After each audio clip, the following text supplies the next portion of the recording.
Sebelumnya perkenalkan saya, nama saya Kukuh. Saya sebelum di IPMU saya sendiri dari gerakan namanya UKM Goes Online. Jadi UKM Goes Online itu udah kurang lebih 5 tahun berjalan. Kita sudah jalan ke 17 kota. Tugas kita ngapain? Salah satunya adalah sharing ke teman-teman UKM untuk gimana sih main online. Sampai akhirnya sekarang kita punya IPMU, yaitu sebuah online payment processor. Jadi di sini mungkin mau share sedikit mengenai apa ya mungkin selama ini telah kita lalui. Ini pertanyaan paling sering ditanyakan ketika kita roadshow adalah kenapa harus online sih dan kenapa harus sekarang. Tapi waktunya kalau nggak salah cuma 20 menit ya. Jadi saya coba agak sedikit cepat. Oke, next. Jadi kalau kita lihat ternyata memang suka nggak suka, ternyata data bilang Indonesia adalah the fastest growing e-commerce market, bukan di Asia tapi di dunia. Bayangin, jadi Indonesia memang yang tercepat di dunia. Kalau melihat dari percepatan, Indonesia yang tercepat. Next. Dan bahkan ada sebuah media yang mengatakan bahwa Indonesia jadi negara penyumbang serangan internet terbesar di dunia. Bahkan China aja ada di nomor 2. Jadi kalau serang-serangan nyerbu ke internet tuh Indonesia yang nomor 1. Next.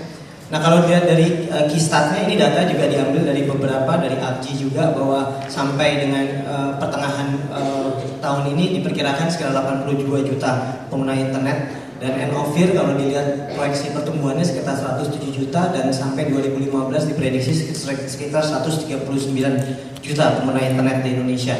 Jadi bisa dibilang kalau dibanding Singapura udah habis ya, tapi kita potensi kita masih sangat besar sekali. Next.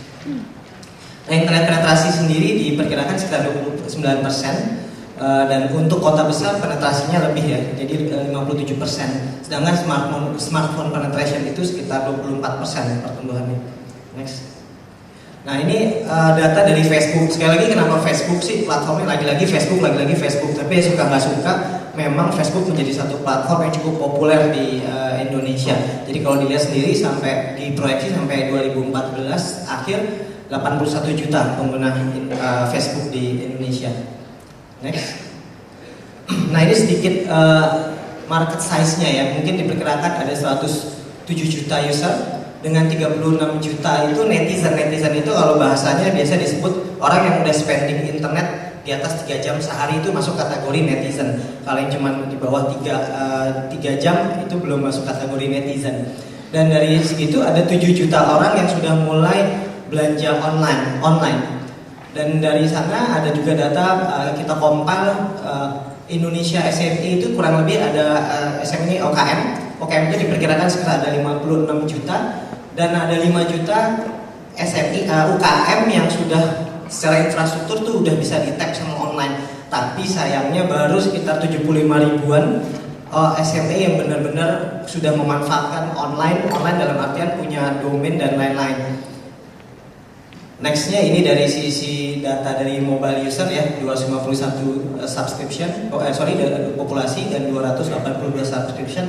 Ini pelanggan ya, jadi satu orang bisa punya lebih dari nomor, 2 nomor atau 3 nomor. Tapi belum, ya sekali lagi ini belum tentu aktif. Tapi smartphone user sudah sekitar 53 juta. Kenapa smartphone? Karena memang dibilang smartphone ini menjadi penyumbang terbesar orang mengakses internet, jadi melalui mobile. Next. Nah, platform apa sih di mobile yang paling sering di download sama orang-orang di Indonesia? Jadi bisa dilihat nomor 1 itu lagi-lagi Facebook. Nomor 2, kalau kita lihat platform nomor 2, 3, 4 sampai 5 itu adalah platform chat. Jadi itu adalah platform yang paling banyak di-download di Indonesia. Kalau kita lihat 4 nomor nomor 2, 3, 4, 5, ketahuannya orang Indonesia suka gosip ya. Suka ngobrol, suka sosialisasi, mungkin suka gosip. Nah, di situ platformnya. Bahkan platform-platform ini sekarang dijadikan bahan media untuk jual beli. Mungkin teman-teman tahu ya, ada grup chat jual beli, ibu-ibu sekarang jual belinya melalui platform chat. Itu udah mulai banyak sekali. Jadi e-commerce juga udah mulai memang merambah ke platform chatting sekarang. Next.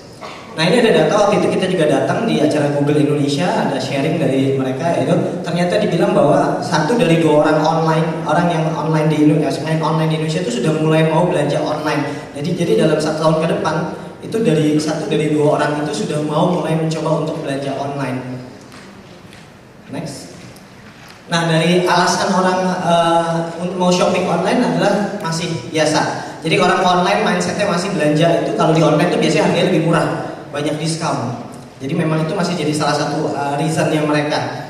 Yang kedua memang adanya rekomendasi dari teman. Jadi adanya testimonial, belanja aja di online itu lebih bagus, lebih murah dari yang lain-lain, dan akhirnya memang ada harga yang murah dan rekomendasi itu jadi dua faktor utama. Next. Nah, tapi yang menarik ternyata dari riset Google Indonesia sendiri bilang ternyata bukan hanya lagi harga murah, tapi adanya kenyamanan. Jadi harga murah sekarang ternyata sudah tidak jadi lagi suatu hal yang penting, tapi inti ujungnya adalah nyaman. Jadi kalau nggak nyaman, mereka tuh malas balik lagi. Jadi kalau kita belanja di online, murah nggak begitu murah, tapi dia nyaman, cepat, mudah, akhirnya membuat orang kembali lagi untuk mulai belanja online. Jadi bukan hanya low price ya, tapi juga convenience-nya. Oke, next. Nah, dari belanja online ini ada barrier-nya juga ternyata. Jadi barrier yang nomor satu adalah mungkin berhubungan nanti sama behavior ya, yaitu product quality. Jadi emang orang Indonesia tuh suka kalau belanja itu beli baju dia dicolek-colek dulu, dicubit-cubit ya, dicek dulu bahannya kayak gimana sih. Nah itu jadi satu. Dan product quality itu orang masih suka takut belanja online karena takutnya yang difoto bagus, terimanya taunya nggak bagus. Saya kemarin baru beli sepatu Nike di Instagram, waktu saya lihat di fotonya bagus, tapi pintar orang-orang di Instagram jualannya premium, original, atau KW ori. Udah pernah dengar belum? Udah KW tapi ori dibilangnya. Jadi ya, sebenarnya pas saya lihat fotonya bagus, pas saya lihat ternyata KW premium istilahnya. Jadi ada lagi di atas KW ori, KW 1 ada KW premium katanya. Nah ternyata hasilnya nggak kurang oke. Nah itu beberapa akhirnya jadi barrier untuk orang yang mau belanja online. Yang kedua adalah orang masih takut ternyata ketika kita mau transaksi disuruh ngisi biodata malah jadi takut. Padahal itu mengisi data-data keuangan atau apa emang beberapa itu adalah jadi satu verifikasi. Bahkan BI juga bilang adanya KYC atau Know Your Customer itu penting. Jadi sebenarnya kalau kita minta data, selama memang kita tahu bahwa toko online ini adalah toko yang reliable, harusnya memang itu salah satu kepentingan dari si toko adalah mendapatkan KYC. Jadi memang, tapi itu masih kita lihat jadi kendala. Orang untuk masukin data-data pribadi jadi enggan. Oke, next. Nah, intinya tapi sekarang adalah ternyata alasan yang dipakai orang belanja online adalah udah bukan lagi save money tapi save time.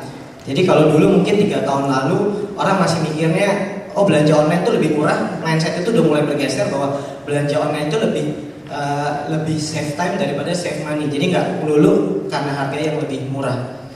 Next. Nah tadi kalau kita lihat pertumbuhan internet, pertumbuhan e-commerce kita sama-sama udah tahu, semuanya pasti bergerak naik. Bahkan sekitar awal tahun saya diundang oleh World in Travel di Singapura. Kita disuruh share tentang saya jadi perwakilan jadi perwakilan Indonesia untuk ngebawain. Itu ada semua negara presentasi, dikasih waktu cuma 15 menit juga. Lagi-lagi semuanya adalah melihat semua negara, Turki, Cina, Jepang, Korea, Singapura, melihat lagi-lagi setiap dibilang target marketnya selalu Indonesia nomor 1, tapi selalu jadi target market akhir, maksudnya adalah target mereka kalau mau jualan itu pasti di Indonesia. Lagi-lagi saya jadi semua negara saya lihat nomor 1 Indonesia, nomor 2 Vietnam, atau nomor 1 Vietnam, nomor 2 Indonesia. Lagi-lagi Indonesia selalu jadi tempat untuk di jualannya, tapi untuk mereka buka kantor di sini belum tentu. Jadi selalu mesti marketnya kalau nggak di Singapura mesti di Malaysia, tapi kalau marketnya ngejarnya pasti market Indonesia karena orang Indonesia suka belanja katanya, doyan belanja. Nah akhirnya itu satu kesedihan sih sebenarnya. Nah sebenarnya ini juga beberapa hal yang akhirnya menimbulkan, jadi pertumbuhan e-commerce bagus, internet bagus, tapi kita punya satu isu, ada 5 isu sih utama. Yang nomor 1 adalah behavior. Tadi ya, behavior orang Indonesia kalau belanja masih suka cubit-cubit, masih belum percaya, masih trustnya masih belum sampai sana. Yang kedua paymentnya. Ya kebetulan saya dari payment opsinya masih bisa dibilang masih sedikit. Banyak contohnya kalau di Kaskus bisa jadi orang yang jual sama beli beda bank aja, yang beli nggak mau. Gara-gara yang beli pengennya, let's say maunya BCA. Yang jual pakai BCA, yang beli ada di Bukit Tinggi pakainya BRI. Itu aja lebih, ada yang bilang bahkan mencari pembeli yang sama banknya, penjual yang sama banknya aja deh daripada ribet katanya. Jadi memang masih banyak di payment option yang memang masih jadi kendala. Jadi sekarang kalau saya lihat di Indonesia belanja online tuh, saya ngomongnya bukan belanja online, saya ngomongnya window shopping online. Jadi belanjanya di online, tapi waktu ngomong bayar dia pergi ke ATM. Jadi sebenarnya kalau saya lihatnya belum belanja online ya, masih window shopping online. Jadi, nah yang ketiga mobile, masih banyak platform-platform orang jualan di online. Tapi ketika di mobile-nya dibuka, website-nya masih susah, toko online-nya masih susah dibuka di platform mobile. Karena sekarang orang melihatnya sudah lewat mobile, jadi itu jadi satu kendala di mobile. Kendala di mobile. Yang keempat, logistik. Jadi kalau saya pantau sampai sekarang baru ada beberapa logistik yang benar-benar sudah siap untuk online. Maksudnya adalah API-nya sudah nyambung ke website si pemilik toko online. Jadi kalau nggak salah yang saya pantau nggak lebih dari 5 kali ya yang sudah siap untuk go online. Nah ini juga jadi kendala karena kita tahu kita negara kepulauan, itu sulit sekali mengirim barang dari satu tempat ke tempat lain, dan ini jadi kendala ketika di online adalah akhirnya balik-balik lagi harus manual karena kita nggak tahu misalnya harga barang 100.000 ngirim ke Ketapang berapa, kita jadi harus manual, harus by phone dulu nanya beratnya, volumenya berapa, itu belum bisa dikalkulasi secara otomatis ya. Tapi mulai main ke online beberapa perusahaan logistik, which is good, tapi itu masih jadi kendala di kita. Nah yang kelima adalah regulation. Nah ini senang nih ketemu teman-teman di sini karena regulasi ini terus terang saya dari payment pun banyak sekali regulasi yang ternyata dari BI masih ada yang kemarin baru keluar bulan Maret dan lain-lainnya. Jadi memang dari sisi regulasi ini sangat penting sekali. Kalau kita lihat mungkin teman-teman tahu case study-nya M-Pesa. M-Pesa itu mobile payment yang ada di Kenya, di Afrika. Itu coba di googling, itu sangat bagus banget story-nya. Kenapa? Karena dia bisa sangat sukses di negara Kenya, bayangin ya Kenya, itu bisa sangat sukses sekali. Kenapa? Karena salah satu faktornya adalah peranan pemerintah dalam mendukung peraturan untuk bertransaksi secara quote-unquote online ya, dalam hal mereka adalah melalui mobile. Itu nanti teman-teman mungkin lihat, itu bagus sekali M-Pesa. Karena sekali lagi pemerintah punya peran penting untuk mendorong pertumbuhan e-commerce di Indonesia. Jadi memang sekali lagi regulation ini jadi yang menurut saya harusnya regulasi ini yang pertama ya harus diperhatikan karena mungkin ada di posisi sini. Jadi regulasi salah satu yang menjadi isu sekarang di e-commerce. Masih banyaknya, mungkin saya juga dari IDEA, mungkin teman-teman di IDEA Asosiasi E-commerce Indonesia juga sekarang gencar sekali untuk berproses dengan pemerintahan untuk masalah regulasi di e-commerce. Next. Nah kalau dari sisi payment sendiri, kalau tadi isu di e-commerce, isu di payment, di payment sendiri kita melihat bahwa ada 3 sih dasarnya, yaitu satu, banyak sekali bank di Indonesia, lebih ada 150 bank ada di Indonesia. Jadi antara penjual pembeli ini kita masih banyak sekali perbedaan bank.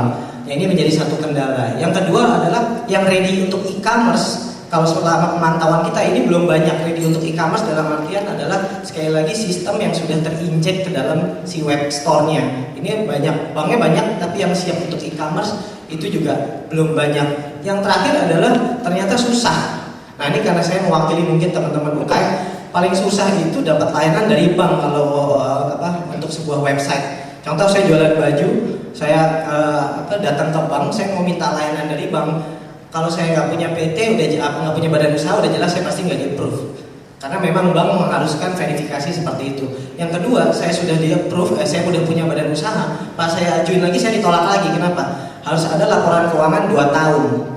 Jadi kalau startup atau UKM, ya itu buat mereka susah untuk 2 hal itu. Akhirnya web store dalam hal ini merchant ini sulit mendapatkan fasilitas dari bank. Kita jangan ngomong perusahaan yang besar sebesar Lazada, Zalora atau lain-lain, itu gampang mereka. Tapi kita ngomong UKM yang memang tumbuhnya sekarang pesat. Dan jangan lupa Indonesia bisa lolos dari krisis kenapa? Karena UKM kita kuat. Tapi once di online UKM ini mau mulai main, itu mereka sulit banget untuk maju ya, karena banyaknya kendala-kendala seperti itu. Jadi 5 tahun yang lalu kita keliling Indonesia 17 kota. Nanti Oktober kita mulai lagi di Jogja. Itu tanpa ada sponsor dari siapapun. Hanya kalau saya bilang ini proyek sedekah sama infak. Jadi kita keliling ngasih tahu. Ketika kita sudah berhasil nyuruh mereka main online, kendalanya adalah payment. Paymentnya nggak bisa karena bank nggak kasih kita payment. Nah ini jadi yang kalau dari sisi payment ini yang jadi isu buat kita. Jadi akhirnya mereka susah untuk tumbuh lebih bagus lagi ya. Oke, next. Nah kalau kita lihat payment di e-commerce apa aja sih? Yang nomor 1 memang yang cukup populer adalah transfer via bank. Ini masih yang masih masih populer sekarang. Sekali lagi ya, kayak tadi ya, belanjanya online, klik buy, tapi nanti dikasih nomor rekening, terus kita pergi ke ATM atau internet banking, SMS banking, kita bayar. Yang kedua, kartu kredit. Nah, kartu kredit ini sebenarnya paling singkat, paling mudah. Jadi tinggal masukin nomor kartu kredit, expired date, key in 3 angka, masuk. Kalau teman-teman pasti ada pernah beli tiket pesawat, nah seperti itu. Emang itu paling mudah karena notifikasinya cepat sekali. Nah, ini kartu kredit, tapi kendalanya adalah pengguna kartu kreditnya belum banyak. Kalau kita ngomong sekali lagi di UKM, itu bisa dibilang hanya mungkin kecil sekali yang pakai yang punya kartu kredit dan atau ingin menggunakan kartu kredit waktu belanja online. Nah, ini saya mau survei dikit-dikit boleh ya? Yang pernah belanja online beli baju di sini atau belanja online pakai kartu kredit boleh tunjuk tangan nggak? Di luar travel sama tourism industry, ada nggak yang beli baju tapi pakai kartu kredit? Nggak ada ya. Nah, kalau yang beli tiket pesawat atau bayar hotel pakai kartu kredit ada nggak? Banyak. Nah, memang kalau saya bilang selama memang kenapa mungkin salah satunya adalah airlines nggak bakal kabur ya. Masa airlinesnya ada nggak akan kabur. Terus kalau kita bayar hotel juga nggak akan kabur. Biasanya di situ-situ aja. Jadi itu memang kalau kita spending pakai kartu kredit sekarang kalau kita selalu survei untuk beli barang-barang itu masih belum mau pakai kartu kredit. Tapi kalau beli tiket pesawat sama bayar hotel, mereka sudah willing mau pakai kartu kredit. Yang ketiga adalah rekening bersama atau escrow. Kalau di Kaskus itu ada istilahnya rakber ya. Jadi menjadi penjamin dia, menjadi penjamin pembeli dan penjual biar penjualnya nggak bohong atau pembelinya juga nggak bohong. Jadi dia ada rekening di tengah sebagai penjamin. Yang keempat, PayPal. Nah, ini kalau saya sendiri sebagai orang Indonesia agak sedih kenapa ada PayPal di sana. Karena memang akhirnya karena kurangnya tidak adanya pilihan, akhirnya PayPal jadi pilihan. Jadi PayPal sendiri menjadi penengah seakan-akan. Nah, yang kelima adalah COD, cash on delivery. Nah, ini juga salah satu yang populer. Jadi karena kurangnya trust, akhirnya orang lebih prefer bayar ketika dia terima barangnya. Yang keenam, yang sekarang mulai ada e-money dan e-wallet yang kurang lebih. Mungkin kalau di produknya BCA punya BCA Fresh, Mandiri punya Mandiri Tol, dan sekarang ada beberapa kayak Telkomsel mungkin punya T-Cash, dan mungkin M-Pesa di Kenya itu adalah masuk kategori yang ke-6. IPMU juga masuk ke kategori yang ke-6, yaitu masuk ke kategori e-money atau e-wallet. Ya, harusnya sih ini menjadi penggerak karena kemarin kurang lebih seminggu yang lalu pemerintah juga bilang kampanye untuk yang non tunai ya. Jadi mungkin yang ke-6 ini salah satu yang akan menjadi tren. Kalau di Singapura mungkin teman-teman tahu ya, kartu MRT-nya itu udah MRT, bayar parkir, mereka udah dalam satu kartu, tinggal di tap doang, itu masuk kategori yang ke-6. Next.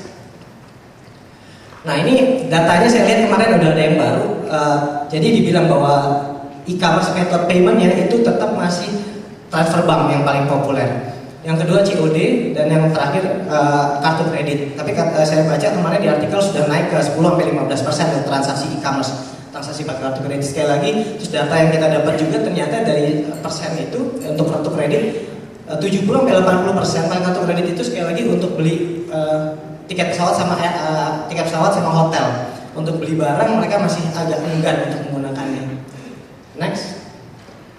Nah, kalau kita lihat ini data juga baru tadi malam saya juga lihat beberapa data. Memang kredit card sampai 2013 itu tersebar sekitar 15 jutaan.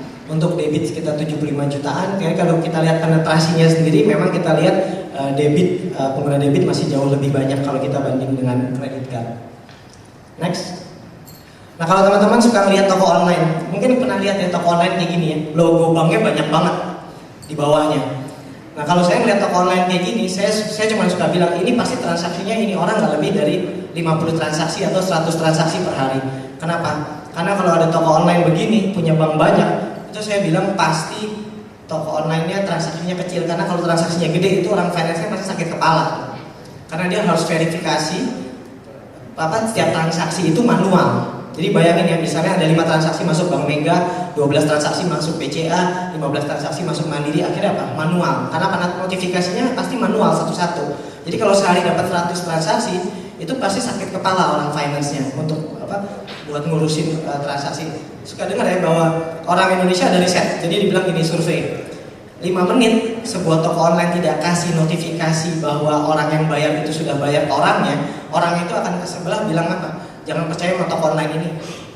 untrusted store dibilangnya gitu. Kenapa? Karena udah lebih dari 5 menit ketika orang bayar dia nggak dapat notifikasi bahwa dia sudah terima pembayaran.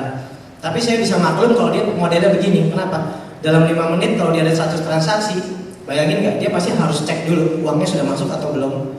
Terus dia harus ngirim lagi email bahwa uangnya udah diterima sama dia. Bayangin nggak kalau ada 100 atau bahkan 1000 transaksi. Jadi kalau masih kayak gini pasti notifikasinya akhirnya masih manual, ini yang sulit. Dan lagi kemarin waktu di Deperindak saya juga diundang, bahkan ternyata BCA itu sebenarnya melarang logo-logo itu masuk ke dalam web store kalau memang web store itu sebenarnya tidak tersambung secara langsung dengan toko online. Jadi kalau kita cuma punya akun terus kita taruh logo BCA itu sebenarnya itu nggak boleh. Karena apa? Karena takutnya toko ini belum diverifikasi. Takutnya apa? Jual video porno, perjudian atau hal-hal yang memang sebenarnya tidak diperbolehkan. Nah, sebenarnya waktu di Deperindak juga saya waktu itu juga dapat masukan, oh ternyata nggak boleh sembarangan sebenarnya logo-logo bank seperti itu. Oke, next. Nah, kalau di paling sering seperti ini, mungkin teman-teman kalau yang suka belanja online sering ya. Jadi dia bilang katanya udah bayar tapi belum dapat konfirmasi, itu udah paling standar ya, paling sering. Terus juga dibilang belanja di online tapi harus telepon atau chat. Waktu itu di TDA Jakarta Barat saya sempat share, ada ibu-ibu bilang, saya punya toko online, Pak, kok makin ribet ya? Kenapa Bu? Iya, ibu jualan apa? Saya jualan tiket pesawat. Kenapa Bu? Iya, saya punya online, katanya bisnis online gampang. Emang kenapa? Saya bisa jam 12 malam di ping-ping katanya, di BBM. Kenapa Bu? Iya, orang udah bayar, ngeping-ngeping saya udah bayar itu jam 12 malam. Saya bilang, ya ini karena apa? Karena memang akhirnya platform kita di online, selesainya transaksinya ada di mana? Ada di chat platform. Jadi tidak selesai di toko online-nya, tapi lari ke chatting. Makanya banyak sekali toko online itu nyantumin BBM gitu ya. Kalau saya sih nggak mau nyantumin BBM, bisa-bisa nggak kerja saya. Pasti urusannya adalah balas-balasin BBM. Tapi masih banyak toko online itu kalau kita lihat masih nyantumin WhatsApp, masih nyantumin BBM, akhirnya pindah platform. Nah, next aja Mas. Next lagi. Nah, kalau pembayaran kalau di kita di PEMU ini kita biasanya toko online itu bisa pembayarannya ada beberapa ya.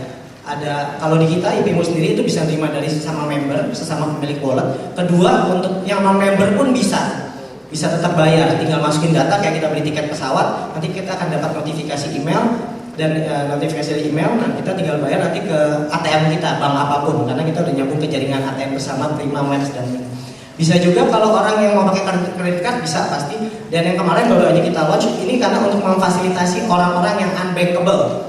Masih banyak orang yang unbankable dibanding yang punya bank. Jadi kita bisa beli barang tapi bayarnya kemana? Ke Indomaret terdekat aja. Nanti kita akan kasih code dan bisa dikasih kode ke kasir, itu kita bisa bayar. Itu yang baru di Indomaret ke Indomaret.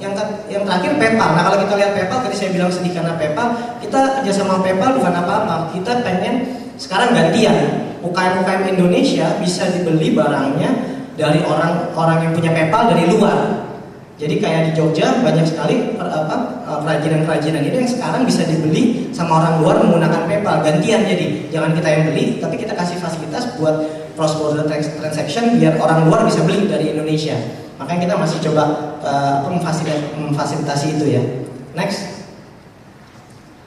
Nah, ini saya bilang tadi ya di berbagai kesempatan kalau ngisi seminar, terakhir juga sama Mas Daniel Tumewa selaku ketua Asosiasi E-commerce, saya bilang bahwa ternyata travel dan tourism industry ini yang menginspirasi. Mungkin kalau kita dulu nggak dipaksa sama AirAsia untuk beli tiket online, kita jadi nggak latihan belanja online. Mungkin AirAsia dulu dibilang agak aneh ya, karena cuma jualan tiket lewat online. Tapi kalau dilihat sekarang hasilnya, semua airlines akhirnya ikut harus jualan lewat online. Kenapa? Karena memang akhirnya lebih cepat. Yang saya dengar bahkan sekarang penjualan 90% sudah lewat online dan 10% lewat offline. Jadi kalau bisa kita bayangkan dari sisi bisnisnya, operation expense-nya bisa sangat ditekan sekali dengan adanya dia jualan melalui online. Jadi emang dibilang travel sama tourism industry ini yang menginspirasi. Next. Nah, tapi nextnya setelah kita ngomong e-commerce sebenarnya adalah social commerce dibilang. Setahun 2 tahun ke depan adalah social commerce, yaitu mulai adanya transaksi online di platform-platform sosial media. Jadi kalau kita lihat sekarang banyak ya mungkin kalau bahasanya Kaskus agan-agan ya. Kalau yang perempuan sis sekarang dipanggilnya itu udah jadi. Sekarang udah banyak banget orang jualan lewat platform Instagram, lewat platform bahkan kemarin Twitter dan Facebook mengeluarkan fitur click buy di platformnya dia. Jadi nanti posting tulisan posting sesuatu di Facebook itu langsung ada tombol buy-nya. Jadi Jadi orang langsung bisa beli. Tapi saya masih belum tahu. Mudah-mudahan kita nggak dipaksa lagi untuk pakai platform pembayaran dari luar negeri ya. Harusnya untuk Indonesia kita punya platform sendiri. Jadi bayarnya bisa pakai rupiah. Next. Nah kalau saya lihat ini sih, say hello to the future. Suka nggak suka, saya usia saya 38 tahun. Saya mau survei lagi ya mas, saya boleh mas saya di sini. Bukan untuk nyindir. Kalau yang tadi pagi baca koran ada nggak? Tadi pagi baca koran? Nggak ada ya? Nggak ada satupun. Yang tadi pagi ngecek Facebook, Twitternya ada nggak? Email? Banyak ya, semua ngangguk tapi malu mau tunjuk tangan. Oke, jadi memang dibilang sekarang saya usia 38 tahun, saya lupa terakhir kapan baca koran.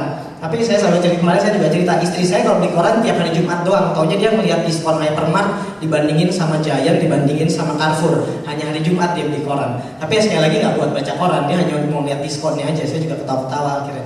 Nah, tapi memang dibilang bahwa seperti ini, suka nggak suka. Jadi kalau saya 38 tahun aja saya udah nggak baca koran, saya punya keyakinan kok kayaknya adik-adik saya yang di bawah saya makin nggak baca lagi.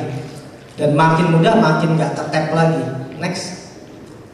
Nah ini kalau kita lihat sekarang, kita lihat ya banyak billboard, tapi banyak billboard yang kosong. Bahkan beberapa billboard itu akhirnya dipakai sama iklan layanan masyarakat. Karena memang kalau kebetulan saya juga punya agensi, punya konsultan, akhirnya mereka nggak mau lagi atau mengurangi budget mereka untuk placement di dua platform ini, karena dia lebih baik beriklan di platform lainnya. Karena memang ini jelas-jelas mahal ya, mungkin kelas jalan A seperti ini udah mungkin 8 miliaran setahun, dan itu hanya di Jakarta. Di Semarang nggak bisa dilihat, orang yang di Bali nggak bisa lihat. Akhirnya mereka menggeser budgetnya ke arah lebih ke digital semua sekarang. Begitu juga dengan koran, mungkin tahu ya kita koran satu halaman udah 400 juta sehari.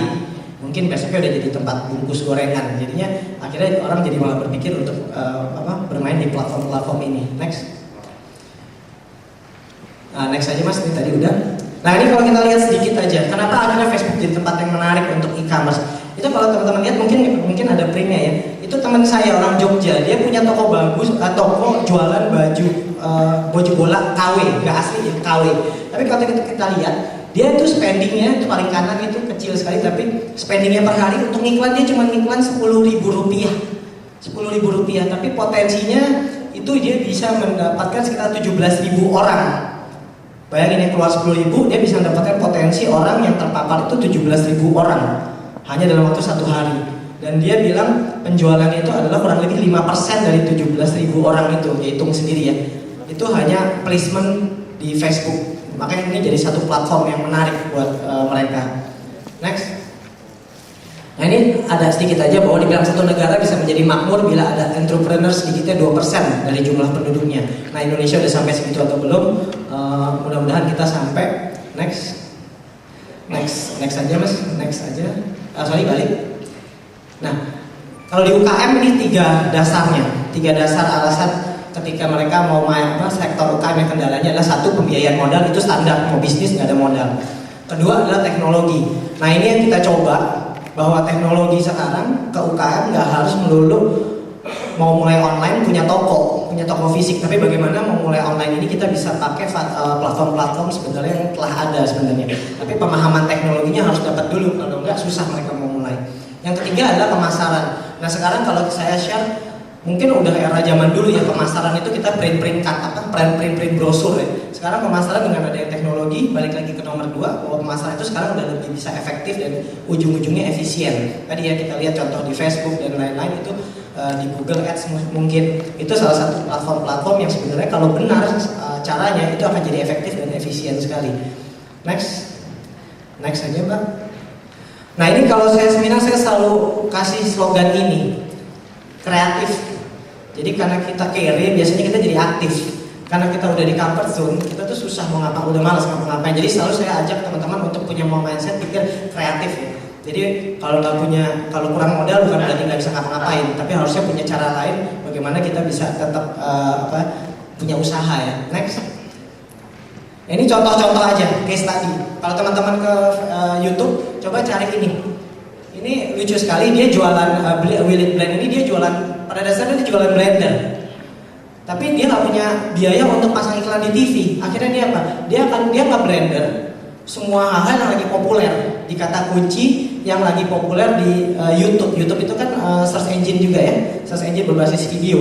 Jadi ketika kita ngeklik iPhone 5, iPad segala macam, itu dia pasti ada videonya dia terus di blender. Jadi kalau teman-teman nanti lihat itu lucu sekali, kalau di gambar ini kita bisa lihat dia nggak blender iPad. Dan iPad itu sampai hancur jadi debu. Bayangin nggak? Mau kasih tahu apa ke masyarakat? Cuman mau ngasih tahu ini, kalau iPad aja bisa hancur, buah sama sayur aja sih nggak ada apa-apanya. Kalau kita lihat jumlah yang view ada berapa tuh? View-nya ada 16 juta. 16 juta view orang melihat iklannya video ini ya. Nih kita lihat view-nya ada 16 juta. Jadi bayangin nggak kalau kita hitung-hitungan bodohnya aja, kalau 5% yang saya laku gara-gara video ini, lucu kali ya, jualan blender. Nah ini salah satu contohnya, ini Will It Blend. Next. Nah ini lucu lagi apa? Bayangin dia mau ngeblend sepatu Nike, dia ngeblend Justin Bieber. Jadi dia curi kata kunci di YouTube biar ketika orang ketik Justin Bieber, dia videonya dia juga ikut terangkat, juga bisa dipapar, bisa dilihat. Jadi kita lihat dia Justin Bieber Xbox, dia ngeblender Xbox, itu hancur. Nanti itu bisa dilihat sendiri. Padahal dia ujung-ujungnya apa? Jualan blender doang, tapi pakai pola yang tadi yang kreatif ya. Jadi akhirnya kita kalau lihat videonya itu di view-nya jutaan orang. Next. Nah ini teman saya, ini contoh, ini saya cuma mau kasih tahu case tadi kreatif tadi ya. Ini teman saya namanya Aan, orang Jogja. Dia cuman, kalau teman-teman tahu acara On The Spot, itu dia suka yang di TV ya, 10 tempat yang ini atau tempat yang itu, dia salah satu yang menginspirasi nih. Jadi dia kerjaannya cuman bikin konten yang ringan-ringan. Trafficnya dia satu hari 66.000 traffic per hari ya. Jadi bayangin, website dia 66.000 traffic sehari. Itu iklannya, lihat iklan Excel di atas. Itu Excel tuh kalau udah langganan. Jadi dia sekarang keluar dari kantor, kenapa? Karena dia tiap bulan dapat 45 juta dari Excel. Jadi hanya Excel naruh bannernya aja di sana karena traffic website dia banyak. Dan dia kalau ngeliat domain itu masih blogspot, bukan domain yang dia punya sendiri. Nah ini salah satu teman saya di Jogja ya. Jadi sekarang dia udah keluar kerja, bisnis sendiri, kerjaannya gini, ngisi-ngisi konten aja. Next. Nah ini kalau kita lihat teman-teman tahu platform Twitter ya. Kebetulan kalau teman-teman ada yang tahu @info Jakarta nggak? Info Bandung, Info Bogor, ada yang follow nggak? Ya itu punya saya. Nah kita sekarang cerita aja kayak Info Jakarta sama Info Bandung itu followersnya di atas Jakarta tuh 700.000, Info Bandung 500.000. Monetize-nya gimana sih? Kita hargai itu per tweet itu Rp10 per kepala. Jadi kalau ada 500.000 followers, berarti sekali nge-tweet itu ya 5 juta rupiah orang bayar ke kita kalau ketika dia mau placement. Nah sekarang bahkan tadi kemarin juga saya sampaikan, saya sendiri pernah transfer dari VJ Daniel itu 40 juta rupiah untuk cuma 10 kali nge-tweet. Saya pernah transfer ke Serina itu 28 juta untuk 1 kali nge-tweet. Jadi memang sekarang Twitter itu jadi platformnya artis saya senang tuh dapat ditempelin sama brand sekarang. Nah, ini salah satu yang bisa dilakukan sekarang di beberapa platform sosial media. Next. Maici, ada yang tahu Maici ya? Ini teman saya kebetulan, teman satu kantor. Dia yang salah satu yang membuat konsep mengenai Maici. Jadi memang dari awal sudah distrategikan, dia nggak bisa punya toko, dia hanya akan berjualan lewat platform sosial media yaitu Twitter. Waktu itu karena kita punya Info Bandung, @info Bandung, itu kita tempelin. Jadi kita istilahnya sundul-sundulan berdua. Sehingga akhirnya sekarang dia jadi luar biasa ya penjualannya ya. Sudah dia pakai konsepnya jenderal atau agennya dia tuh kalau di kota-kota lain itu bilangnya jenderal. Next. Nah ini kita sama-sama tahu Dian Pelangi ya, sekarang menggunakan platform Instagram untuk jual belinya. Next. Ini pulsa Wae, ini salah satu merchantnya kita ada di Malang. Sekarang dia bisa jualan pulsa melalui online itu cuma kurang dari 15 detik dari kita bayar sampai kita terima pulsa itu kurang dari 15 detik. Yang menarik saya bilang sama istri saya mau bisnis ginian lah. Kenapa? Lucu banget. Akhirnya dia jualan pulsanya di Malang, tapi dia bisa memfasilitasi penjualan online di seluruh Indonesia. Bahkan saya waktu di Singapura kehabisan pulsa XL, saya belinya lewat dia. Jadi saya bayangin ya. Dan yang menariknya lagi dia nggak harus jagain kios karena sistemnya API-nya udah nyambung. Jadi ketika uang masuk, dia akan suntik ke M-Kios punya sistem, M-Kios akan suntik ke pembeli. Jadi apa? Dia jualan pulsa tapi dia tinggal aja. Saya bilang sama istri saya, wah ini bisnisnya lucu nih. Untungnya mungkin 1000-an. Tapi kalau kita lihat satu hari sekitar jam 3 dia udah bisa jualan sekitar 500 voucher. Jadi dihitungnya itu satu hari. Baru jam 3 sore dia udah bisa jualan 500 voucher. Ini pulsawai.com ada di Malang yang punya. Next. Nah ini menarik lagi, ini bungarawabelong.com punya teman saya juga, Mas Fahmi. Dia kalau di SEO dia nomor 1 ada. Jadi dia memfasilitasi jual beli bunga lewat online. Yang menarik apa? Kalau itu biasa, yang menarik adalah dia nggak punya toko bunga. Jadi yang menarik adalah dia cuma punya MOU sama toko bunga di Rawabelong, 5 toko bunga. Dia hanya sebagai apa? Kalau saya bahasanya makleran atau makelar. Jadi dia hanya menerima order, dia kirim ke partner toko bunganya dia, toko bunganya yang kirim. Tapi orang dia jadi fasilitasi pembelian. Jadi kemana-mana dia selalu bawa kamera pocket. Kenapa? Jadi dia suka datang ke orang yang meninggal sama orang kawin, karena kerjanya dia foto-fotoin. Habis itu taruh di websitenya. Padahal itu sebenarnya bukan produknya dia, tapi dia taruh. Jadi kalau melihat ini salah satu yang menarik juga bisnisnya. Ini dia bisa mendapatkan kurang lebih omset sekitar 7 juta per hari tanpa dia punya toko bunga. Next. Nah ini banyak ya platform, sekarang udah ada platform toko online di Facebook. Jadi di Facebook ini kalau yang nggak bisa buat website, ada platform seperti Shopify, Laku Banget ini yang bisa orang punya toko online di dalam Facebook. Jadi kalau nggak bisa bikin website, bisa pakai fasilitas yang lain, namanya salah satunya lakubanget.com. Next mas. Next saja. Nah ini salah satu teman saya juga. Ini salah satu barang kita di gerakan UKM Bos Online. Namanya Mas Frans. Pernah dapat 22 kali penghargaan Best Exporter Award dari Presiden tahun 2012 sama 2013. Teman-teman bisa lihat websitenya di frans.co.id. Dia ini jadi salah satu, bukan teman didik karena kadang-kadang lebih tua dari saya. Jadi kita bilangnya, bukan anak didik tapi dia teman didik. Jadi dia orang Cirebon tapi punya bisnis furniture. Dia salah satu yang bisa buka pabrik di Cina. Kenapa? Karena online. Kalau lihat di blognya, dia bilang kalau orang mulai bisnis dari nol tuh biasa. Tapi dia dari hutang-hutang dari bisnis bapaknya offline di furniture, dia mainin ke online. Akhirnya dia mendapat penghargaan. Nah tapi ini teman-teman minggu lalu saya share, dia paling takut kalau di expose. Kenapa? Takut habis itu dikejar sama orang pajak katanya. Nah ini yang saya bilang bahwa ini yang mesti jadi jangan sampai menjadi momok mengerikan pajak ini terhadap pelaku-pelaku industri seperti ini, karena mereka ini terus terang mulai dari online dan pada saat itu merasakan tidak ada dukungan dari pemerintah, tapi ketika sukses baru mereka dikejar-kejar. Nah ini yang mereka takut. Ini bahkan sampai kita punya tim 9 di Jepara. Tim 9 itu adalah pengusaha-pengusaha online furniture yang sudah sukses. Bahkan mungkin kalau teman-teman nggak tahu, ada sampai yang mengisi apartemennya Donald Trump di Dubai. Tapi nggak ada yang tahu kalau itu orang Indonesia. Bahkan iPhone yang terbuat dari kayu itu pernah dari Indonesia. Gak keluar dari Indonesia, jadi iPhone ada yang dari wood, itu buatan orang Jepara. Bahkan kemarin sekitar sebulan lalu saya ke Jepara, mereka lagi membuat pesanan kursi untuk Budweiser, produk bir di luar. Jadi bayangin semuanya ada di kita sebenarnya. Dan Budweiser kalau nggak ada online, inilah yang membantu mereka sebenarnya. Nah ini Mas Frans salah satunya. Next. Ini closing saya selalu kasih gambar Superman. Kenapa? Superman filmnya laku nggak? Superman filmnya nggak laku-laku amat ya. Kenapa? Karena dia superhero dan dia sendirian. Udah nggak zaman kerja sendirian. Next. Nah sekarang eranya Avengers. Jadi kalau selalu bilang bahwa ini sekarang eranya Avengers, superhero udah jadi satu. Jadi udah nggak zaman kalau mau jadi superhero sendiri. Dalam hal ini mungkin pemerintahan udah nggak zaman bikin peraturan yang hanya tutup mata melihat bagiannya sendiri. Mungkin di sini dalam hal ini ada dari Perindak, Kominfo, ada pajak, mungkin dari BI.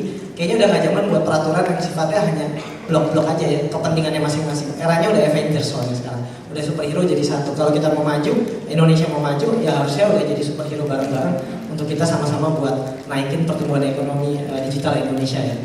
Next. Nah ini juga penting sih, closing terakhir. Mulai sekarang atau teman sebelah kita mulai lebih dulu. Maksudnya apa? Kalau kita Indonesia nggak mulai dari sekarang, siap-siap Singapura sama Malaysia buat kebijakan yang lebih dulu dan akhirnya mereka lebih megang di kita. Kalau saya cuma bilang di closing saya, kita sebenarnya sudah dijajah sih, dijajah secara digital. Jadi kalau bilang kita belum merdeka, kalau secara digital saya bilang kita belum merdeka karena kita lagi-lagi masih jadi negara belanja ya, bukan dari negara yang punya inovasi.